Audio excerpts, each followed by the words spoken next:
Aujourd'hui, je vais vous présenter le jeu de société L'Ascension Innovatrice, un jeu de société reprenant le concept du jeu de loi, mais tout en s'adaptant au registre de mon mémoire, en proposant une vision aux valeurs féministes, en se penchant plus particulièrement sur le domaine du métier dans l'industrie du jeu vidéo. Le jeu se présente sous cette forme, un plateau dépliable révélant une esthétique particulière et un chemin de 44 cases le recouvrant. Ce chemin sont donc les cases que le joueur devra parcourir pour remporter la partie. Mais sur ces cases, on peut constater des symboles particuliers. Ici, il y a le symbole d'un trèfle vert, ici une main tendue rouge, puis ici une ampoule jaune. Chacune de ces cases révèle l'intérêt et le principe de jouabilité du jeu. Le trèfle symbolise la case chance, la main tendue symbolise la case malchance et l'ampoule jaune symbolise la case opportunité. Mais avant de détailler à quoi ces cases servent, voici les autres accessoires de jeu, 4 pions à l'effigie de femmes à l'esthétique différente. Initialement, je devais réaliser ces pions à l'aide d'une imprimante 3D, mais finalement, elle a été décidé de prendre ces petites fèves qui seront de meilleure qualité, plus représentatives et me permettent de donner une seconde vie à ces objets. Il y a également le dé, indispensable pour pouvoir commencer la partie.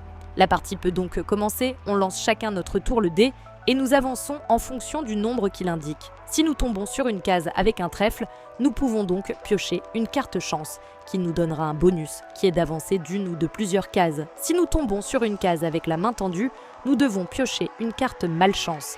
Et au choix, cela nous fait reculer d'une ou plusieurs cases ou peut même nous empêcher de jouer au prochain tour. Et lorsque nous tombons sur une case avec une ampoule, nous piochons la carte opportunité et c'est ce qui rend ce jeu spécial. Les cartes opportunités sont des cartes qui nous mettent face à des dilemmes. Souvent, nous avons une proposition alléchante avec toujours un « mais » qui montre les conséquences de cette opportunité. Pour cette carte-là, le joueur peut décider oui ou non d'accepter cette opportunité. Parfois, ce n'est pas question juste de si cette opportunité va nous être utile, mais plutôt si cela n'entache pas notre éthique personnelle pour avoir absolument la victoire. D'ailleurs, chaque carte dispose de son effet, mais également de son petit scénario, expliquant la raison de pourquoi notre personnage avance ou recule, ce qui l'a aidé ou causé du tort. La partie continue donc ainsi de suite jusqu'à ce qu'on arrive à la fin du parcours. Le scénario de ce jeu est donc de commencer en bas de l'échelle de l'industrie de jeux vidéo, en étant une jeune travailleuse à la recherche d'un poste dans une entreprise, puis lorsque nous arrivons à l'arrivée, cela montre notre réussite, notre chemin parcouru.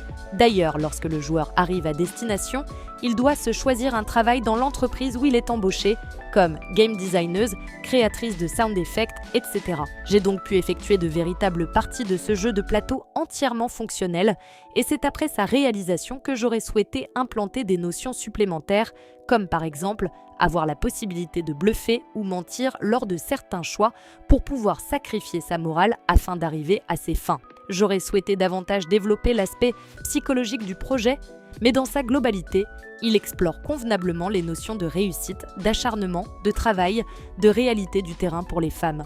Plus qu'à voir qui sera assez déterminée pour arriver première dans ce chemin de vie professionnelle.